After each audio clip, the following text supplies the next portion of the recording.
Good afternoon and welcome to today's South African Institute of Physics webinar. I am Rudolf Erasmus from the School of Physics at Wits University, and I will be facilitating this session today.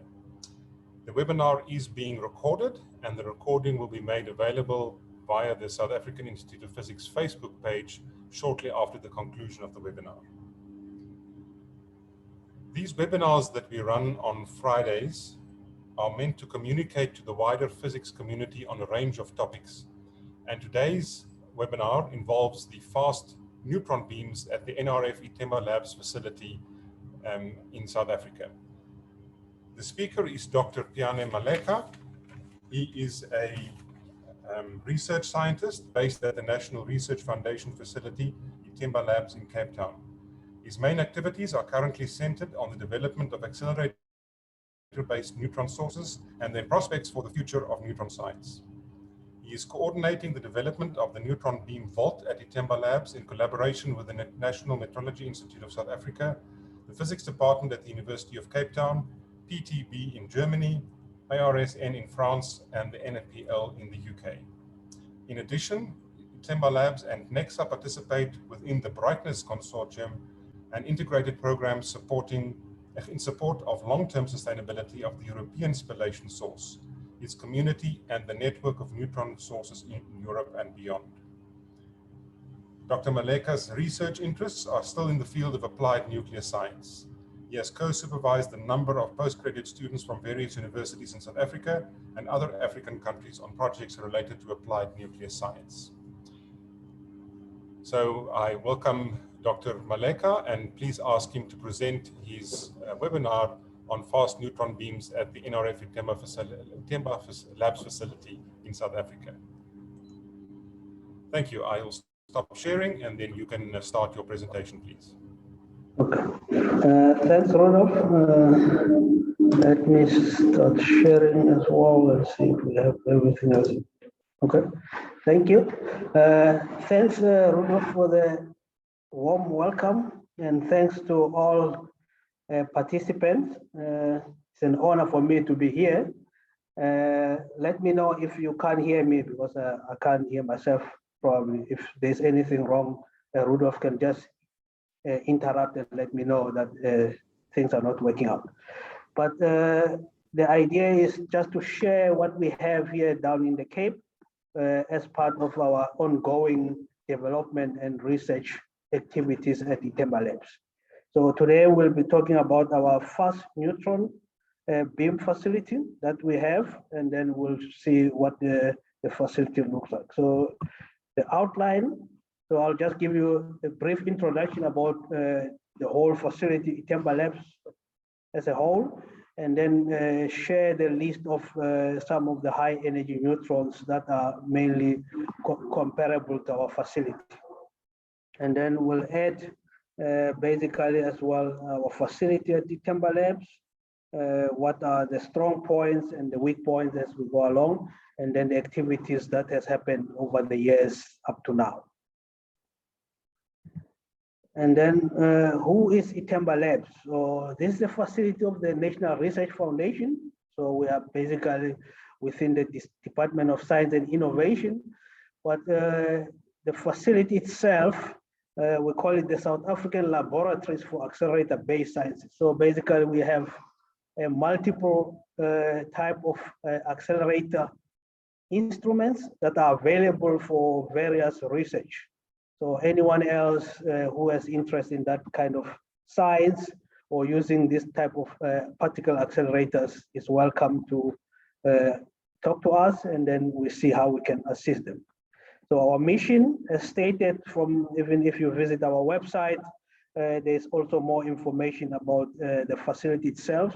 It belongs to the South African communities and also open to the international communities to use. So this is what we are trying to achieve as the country, to be amongst, to compete and be in the same level as anyone else. The facilities are here for us to achieve our goals as researchers.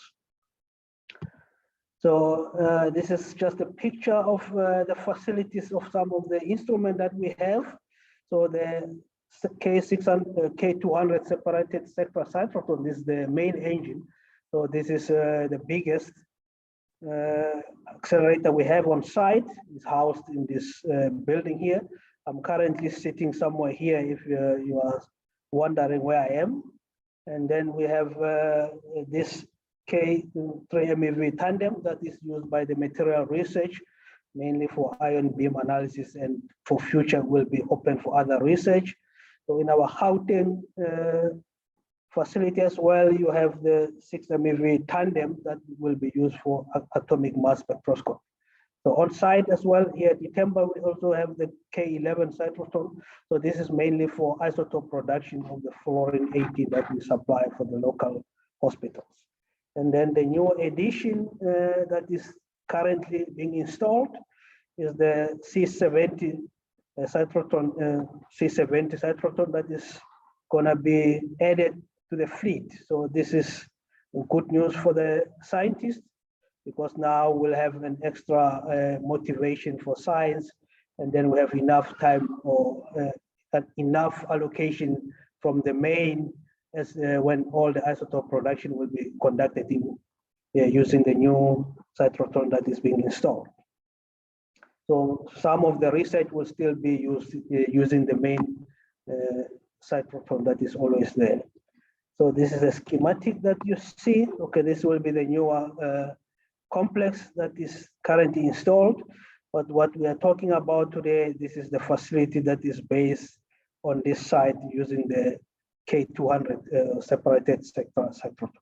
So we are called SSC laboratory. So this is the future of the facility. How is it going to be known? And so if you, depending on which instrument you'll be using, then you can identify based on the name of the accelerator that is available for that type of science. So we'll be using the separated sector cyclotron laboratory. So the subatomic physics and mainly the radiobiology currently will be utilizing that, and some of the research and development from the isotope production will still be using this facility. So to my knowledge, or currently what is available, so if you are looking at what we call the high energy neutron facility, so basically, so when it comes to neutrons, so depending on the energies, so you can classify using their energies. So at low energies, basically below 20 MeV, you can always get off the shelf kind of what we call the DT neutron source that will give you up to 14, 15 MeV. So, but then when you go higher, then it becomes a few facilities that are available. So that's where we come in. NRF-iThemba Labs, one of them. And then you have mainly the facilities that are based in Japan. So if you look at Europe, their facilities only go up to 40 MeV or less. So anything else above 40 MeV, you either have to visit NRF-iThemba Labs or use facilities at Japan for whatever research or activities you want to undertake. So for the NRF-iThemba facility, so this is the facility as you look at it. So for more information, these are some of the articles that are available that will tell you more about the characterization, what has been done. So, but in simple, what you have the proton beam from the SSC. So depending on the energy of the proton, you have target material, whether lithium or beryllium or carbon. So this also helps on the type of neutron spectrum we're looking at. So our favorite for mine is always the lithium, because then your spectrum looks much more resolute, and then you can actually surely call it a quasi-monoenergetic neutron spectrum. With beryllium, your flux are a little bit higher, and then with carbon, then it becomes more of a kind of a continuous spectrum instead of a quasi-monoenergetic. So you have a proton beam on lithium target. So whatever happened here, your neutron production happened after the interaction with lithium material. So then because of the type of or neutrons or the particles themselves, so you cannot accelerate them. So what happens is then you have a neutron shield that is being constructed made of steel. And then in that wall, then we have what we call collimators. So we have the 0 degrees for up to 16. So this is how much it allows us. So based on whatever comes through, so your beam, your neutron beam is mainly forward direction. So the proton, after those who don't interact, some of them are diverted to the further array curve by the magnet. And then you also have, naturally, we put some blocks in here just in case if you have other protons that are coming in, so that they don't interfere with your experimental equipment or whatever material you try to irradiate. So on this other side, we'll have the neutron monitors, just to make sure that what we see, these are neutrons. Then you can put extra neutron detectors just to make sure that you can characterize your flux or fluence for later analysis. So at the moment, we mainly use the 0 degrees and the 16 degrees for some of our experiments. So this is what we plan. We'll share information of what happens. So, but this is basically the whole setup or the science behind the production of the neutron at ITHEMBA labs at the current moment, using this facility, the D-line, some will call it that way. So the facility has been there almost, I would say, ever since the beginning of time. So the SSC was celebrating 30 years about 4 years ago. So if you look at this information here, it means the facility, the neutron beam facility as well, might have been there at the very same time. It was already at 1988, the experiment were already undertaken. So this is since the reason I say since the beginning of time. So over the years from 1987, so that's 1988, so you have 30 plus years of the facility. So things happen, so depending on what how you look at it. But before that, things a lot has happened. So starting that, what have we done? So what was happening over the years? So it was mainly the development, testing, or calibration of radiation protection devices at high energies. So remember, we are one of the few that are available at the moment that provide high energy neutrons. So there was some research on radiobiological effectiveness of fast neutrons. So this is important as well for when you look at the pilots or people who are going to space.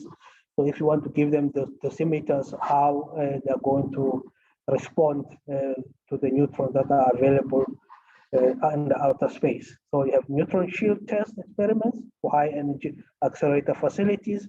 So this is also important for basic research in various applications.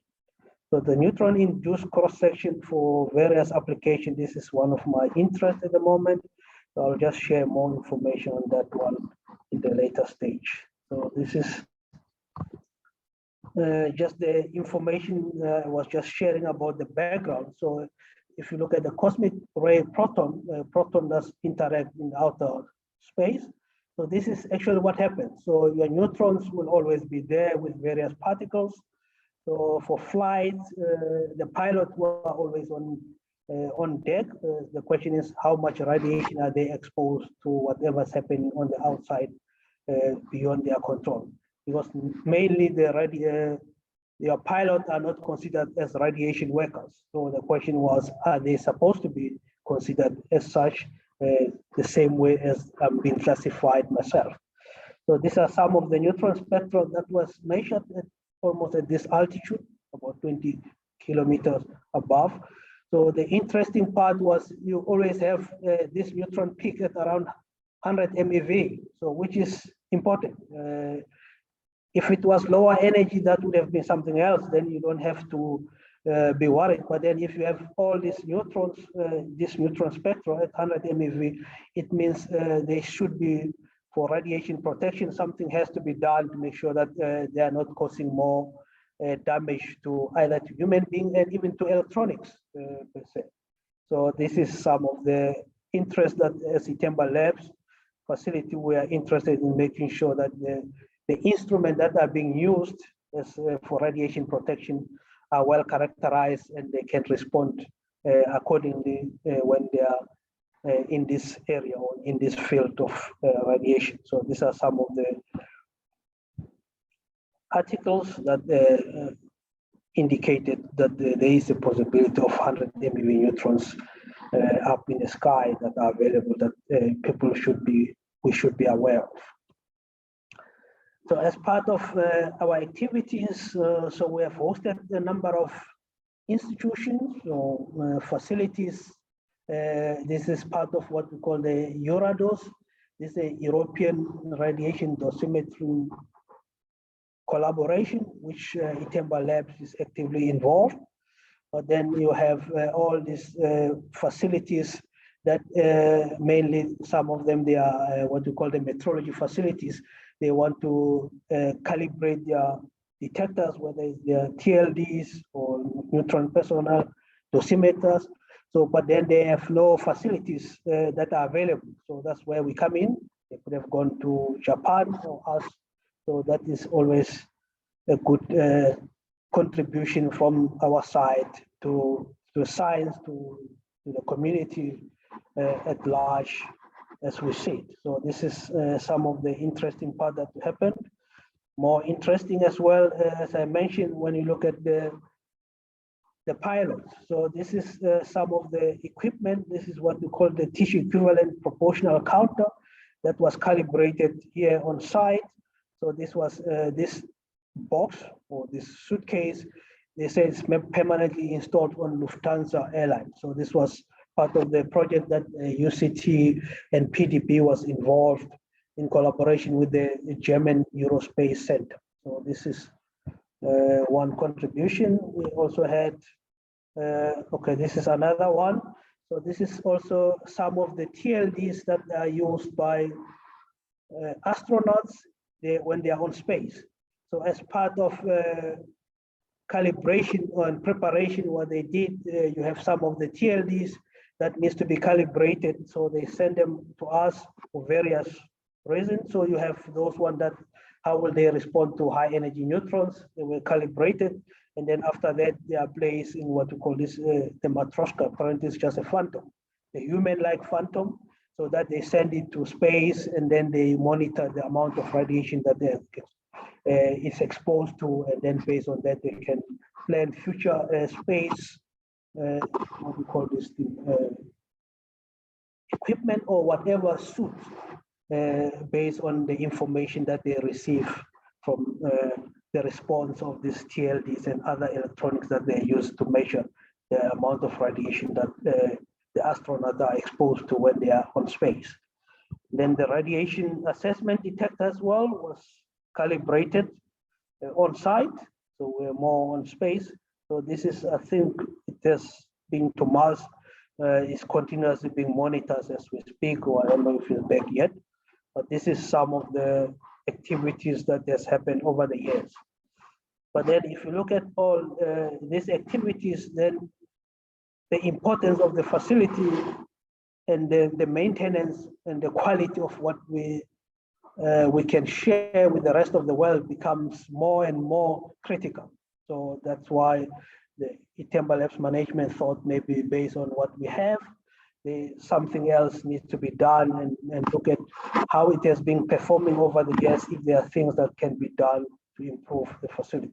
So this was another interesting part that was mainly for the radiobiology studies. So that was, there was one data point that Ralph and the team conducted here, irradiating some radiobiological samples. So the idea was, if you look at the radiobiological effective or efficiency for neutrons, so we are fitting up, so the data, this was done at PTB in Germany. So one, the green one, this one was around 60 MeV. This was done in Belgium then at Leuven. I'm not sure if this facility is still active at the moment. And then the ITHEMBA Labs was the one at about 192. And then the red, the circles, this was just to correct, because if you look at the quasi-monoenergetic, it always have a low energy tail. So if you are not careful, this becomes another one of the problems that we are trying to solve going forward. So this is one of the characterization that was done by the team around 2010. So what at that point, there are some problems that were identified as part of the facility that requires improvement. If you look at, if I can have the spectrum, so this is your what we call your quasi-monoenergetic area. So this is what we want. But then this becomes a problem because then you always have the contribution or the tail that is always there in the low energy region. So if you are looking at the cross section, the interaction becomes the other way around. So the low energy neutrons are more probable, their cross section are higher compared to the high energy part. So your competition becomes serious. So the idea now, you have to make sure that this part is relatively low as possible, because otherwise then your reaction becomes clustered, so you can't be able to claim the quasi-monoenergetic part. So basically this was part of the background that is going forward, that we need to make sure that we find a way to minimize or even get rid if possible. So this is as a result. So I mentioned in my abstract, then we designated by the National Metrology Institute of South Africa. So this is the license to provide the metrology advice as a country. So given that we are the only one currently, or amongst the few that can provide neutron in that high energy region, so it was only fair that NIMISA used the facility as part of their contribution to the metrology community internationally. So we're designated as a facility for medium to high neutron measurement on behalf of South Africa. Then in addition, or as a build up to that, so what we did, we team up with facilities, other metrology, because now the condition was the facility has to be ISO certified or ISO compliant. So as an addition to that, then we team up with other metrology as part of advice on technical issues when it comes to these requirements. So yeah, there you have ourselves, the NIMISA, and then we have the Department of Physics at UCT, Prof. Andy Buffalo, who is part of the team that has been there since the beginning of time. Some of us, we just joined a few years ago. So this is, we have an experienced team, and then we always have PTB that also has been there for longer period. Then recently we have RSN and NPL joining the crew. So this is a super team that hoping in the next year or so, or two, will be able to deliver this facility to the rest of the science community. So this is the vision of this team. As a designated neutron facility, we're hoping to achieve those. So at the moment, we are more involved in kind of measurement and modeling. So basically, it's part of the characterization based on the old system, and then see what happens if we can move some shielding and additional shielding that is required. Improvement instrumentation is more on the detection side of and characterization of the neutron spectrum. And then we start with the metrology protocols as we go along. And then part of these protocols is getting involved in key comparison. So that will mean it's only iThemba Labs and currently in Japan, make sure that everything else we are talking on the same language then before we can go to the ISO certification. So this is Zina, my colleague from UCT, currently at UCT and iThemba Labs, will also be talking more about this ISO certification or part of the development at the upcoming SAIP conference. So be on the lookout for that. So he'll share more information on the status and what is happening. So basically, in short, so this is some of what we call the problem that has been identified by the team.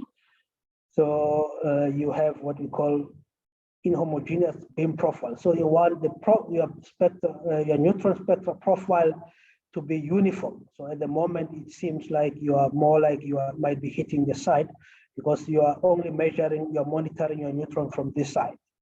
So everything else on that side should be as perfect. Now at the moment, is only concentrated at one corner, not at the same. So it means some of the development will have to make sure that even our collimators provide the beam profile that will be uniformly distributed. So some of this one has been done already as part of the development. On the next slide, yes, this is the current situation. So we have new proton monitors. This is thanks to IthemBa Labs management supporting the initiative and recognizing the importance of the facility. So we've invested a lot, human and financial support for the development of the facility. So this is the current setup. So we have moved extra shielding. So we have moved more shielding this side. So what is left at the moment is to do more of the characterization and make sure that the facility has the neutron spectra as we think, or as we need to understand what we share with the rest of the world. Then based on that is part of the ongoing development. Then we can go to the next levels with the metrology compliance and instrumentation, and also open for the research, because we still have obligation for researchers to do some of the interesting science. So that has started now. At the moment, they are waiting for this facility to be available that it can be utilized. So on part of the neutron cross-section measurement, this is some of my interests are. So this is the ongoing project that we are being involved. So this is some of the old data that has been done here at the IthemBa Lab. Janet used the facility as well. But at the moment, we are actually trying to be, we are involved in this campaign, actually, not trying. So we are hoping to contribute more data as we go along. So why is this important for us, or why is it important for the IEA and the whole team? So this is what has been identified. So anything else above 20 MeV, you have the few existing data that is large uncertainties. So basically, if you have what you want to improve on your what you call reaction models, so this has to be improved. So in some cases, your data and model prediction are in disagreement. So this is not good for kind of planning, because when it comes to radiation facilities, some of the design, so naturally they are based on the information that can be modeled before you can do the actual construction. So some of these models has to be correct, or should be at least being supported by some of the few data that is available. Then you can trust the design. Otherwise, we will be in trouble with the radiation protection monitors like IEA and also the NNR in South Africa, or the Department of Health, which is responsible for some of these regulations. So this is some of the motivation for why we got involved in these activities of the IEA. So this is some of the existing data. So this is what you have. So if you look at gold, for instance, for this reaction, so what the IEA, they had specific material that they are interested in. So basically, so this was not just thumbs up. So based on what you have, what the IEA identifies as important materials for future accelerator-driven systems. So now we are looking at the data based on that. So the idea is to irradiate some of this material and do the analysis and see if we can contribute or improve on some of these models, or contribute to the experimental data and see if there is any agreement or still disagreement going forward. So this can only be better as we go along. So it is important that the facility get the green light, or with the development, this will become critical, because then you can improve also on the uncertainties going forward, because the more you can characterize your neutron spectrum, the better you can actually come up with your experimental data for cross-section at these high energies.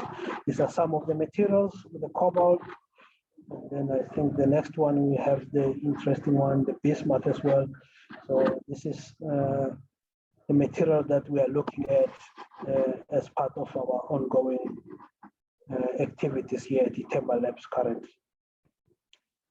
So what other part, in addition to the development, so basically, so when you notice in the development, mainly beside ourselves and the Department of Physics at UCT, the other partners are mainly the metrology. So this is one community, but then the facility as well is also open for any other research, whether fundamental or applied in one way or the other, to use the facility.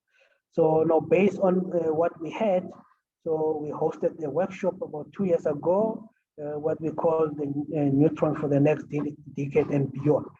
So the idea was to gather some of the scientists and see what will their wish or their requirements for if they need to use the facilities similar to ours here at the iThemba Labs. And then one of the things that were identified was relatively the neutron flux are lower than what they would expect. So basically, if you have low flux, it means you require longer time. So basically, then is there a possibility to improve on that and make sure that we can have higher flux one way or the other? You can either increase the beam current, so then we get a problem with the radiation protection safety. But then one of the things was, can we irradiate closer to the target? So basically, instead of having all the experiment or irradiation happening on this side of the vault, and then we do it on this side. So this is the newer project that we involved the University of Cape Town. Dr. Zina is driving it. So we are looking at what will be the possibility of having another target station at this area. So basically, you should be aware that we can lower the targets and take them out for counting wherever you want. So under normal circumstances, this is still becomes available for some of the activities that are ongoing. So if you require low, high energy or high flux, you might have to do in this part of the vault. So if you let me go back a bit. So some of these activities that will involve that going forward, using the primary or thick beryllium target instead of the lithium. So this also gives you a high intensity, but then your spectrum becomes what you call wide energy spectrum instead of a quasi-monoenergetic. So this you can use for electronics testing. So radiation hardness, the response of electronics to high energy neutrons. So we can change, instead of having the proton or lithium, the question is what happens if you can have lithium on proton. So these are some of the development that we can discuss with our accelerator department and see if we can improve the quality of our beam using what we call inverse kinematics on our beam production. So these are some of the reactions that we can study in the future, and also look at fission-induced high-energy neutrons. So looking at the fragments. So this is the future. This is the interesting part for us researchers going forward. So this is also important for the facility as well, because in addition to the applied side, we also have to contribute to the science, and the science has to be relevant to the scientists, and then as part of the training. So this is good for the next generation of upcoming scientists to be trained as well. This is all that I wanted to share with you, and then this is the acknowledgement. So this is part of for obvious reason. The support we get from the Department of Science and Innovation via the NRF and the iThemba Lab Executive and Management. So the collaboration for the development of the facilities, ourselves, UCT, PDB, and everyone else. And then also the contribution from the delegates, because as a user facility, you always want to listen to what your users will require and then try to assist as much as possible.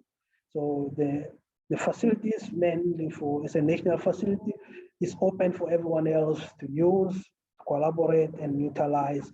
Then everyone else is invited to contact us or visit our website for more information. So any information, if you send your email to the director T-Labs, will always be shared to the relevant department or colleagues to make sure that your question or anything else that you require is attended to.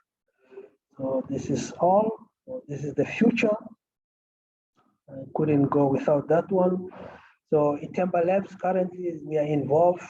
This is what we just shared today as part of science and application. As part of human capacity development, we have an initiative SAIP that is part of training, providing what is mainly related to the science that can utilize facilities at IthemBa Labs and any other type of interesting science that is of interest to us. We have the technology innovation platform as part of science. We also have to be technologically advanced so that we are relevant. So we facilitate as well what we call international research infrastructure collaboration. So this is as one of large infrastructure ourselves. So it's important as well to team up with other available science to make sure that we don't sometimes, given the economic circumstances, we don't have to repeat or what we call reinvent the wheel. So if there are some other activities that can be done somewhere else with better facilities, we also facilitate those kind of interactions, given our vast network of collaboration that is available. That is all from now. I think I can take questions or any comment or discussions. Thank you. Thank you very much for a very interesting presentation. The question time is now available.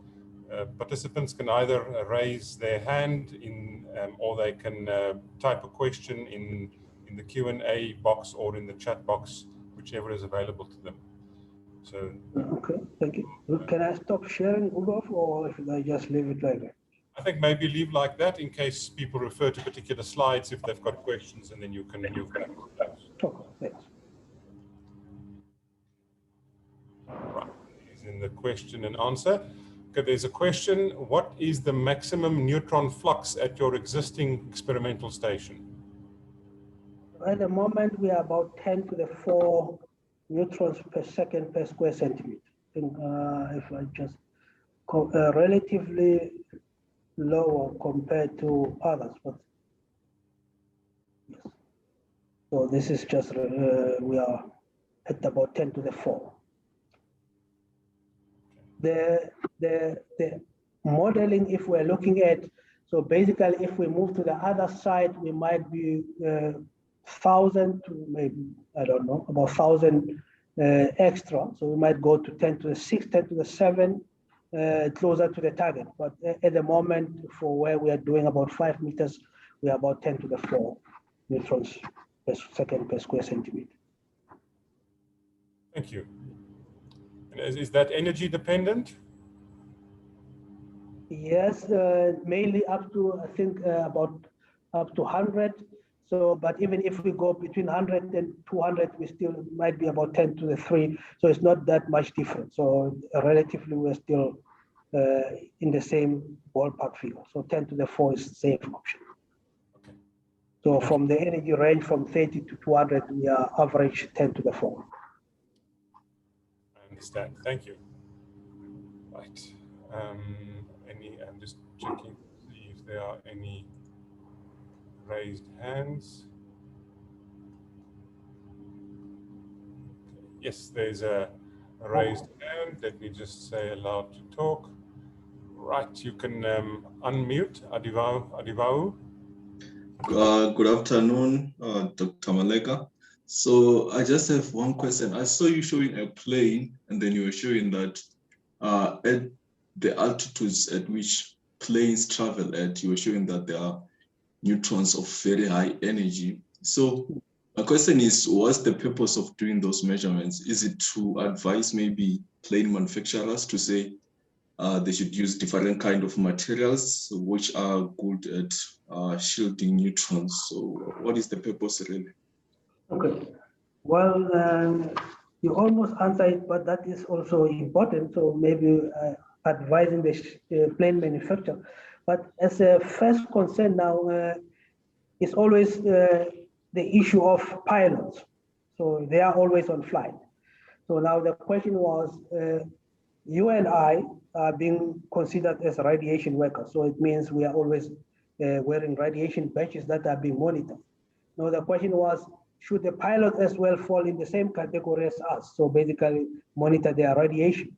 So besides only the neutrons, so no, this is part of the ongoing kind of collaboration between the radiation protection society, make sure that maybe the radiation pilots should be wearing dosimeters as well, monitoring the radiation, because based on what we are seeing, they might be irradiated. In the future, you might be looking at the what you call aeroplane manufacturer. I think for them, it might be the question of how the electronics respond to this type of radiation, which might be more serious than the shielding. So this is part of open question that anything else can be done. So when we have to contact the designer or the manufacturer of the plane, they might be more interested in the effect on the radiation on the electronics, because that might be more devastating than anything else. So what will happen if the electronics fail due to this type of radiation? So you have to have electronics that are radiation safe, or they can respond positively to radiation instead of failing. So okay. Yeah. Thank you. There's also a question by Mandla Msimang. Mandla, you can go ahead and ask your question. You must just unmute yourself. Thank you. Thank you, Dr. Maleka, for your presentation. My question is really out of curiosity. Is there any work that is currently ongoing regarding transmutation of radioactive waste, or is it something that is in the pipeline? Currently, from our side, no. So, but then these are some of the research questions that will have to be answered at some point. So it's something that we'll look into it. So basically, it's always one of those question or research questions that if there are people interested in that, so we discuss basically at the moment based on the personnel that are available. We are looking at what is of interest to us and how important. But that is also another important aspect that the society might need to be aware of.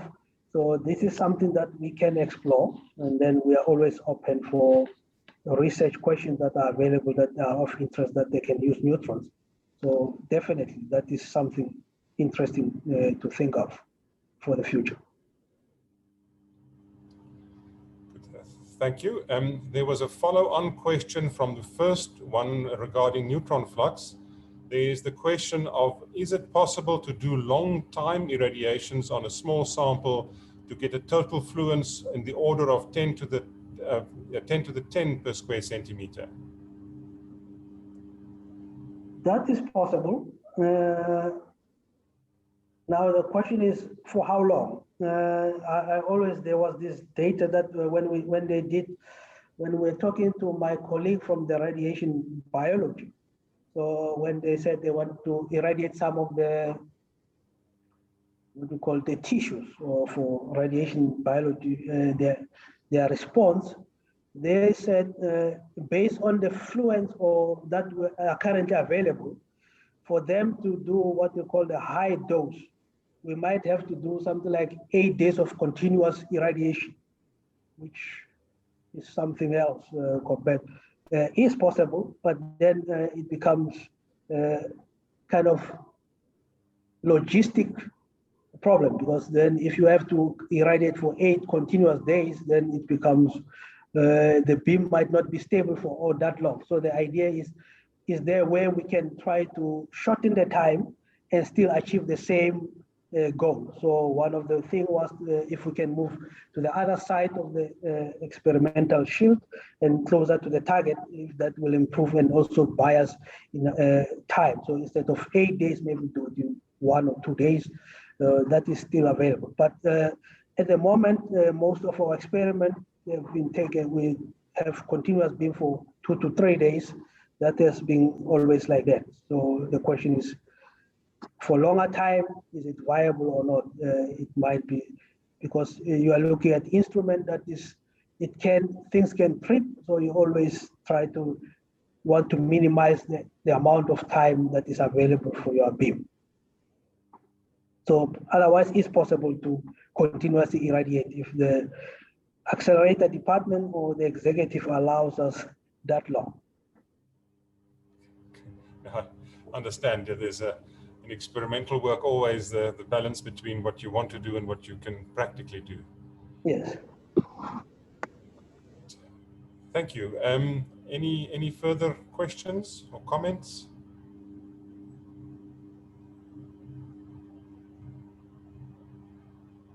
Okay, there's a question, sounds very general. It says, are there plans to do any kind of sample analysis in the facility? Follow-up question, what type of samples? Is it, if you're looking at neutron activation samples, is it something along those lines or something else? Okay, the question didn't specify.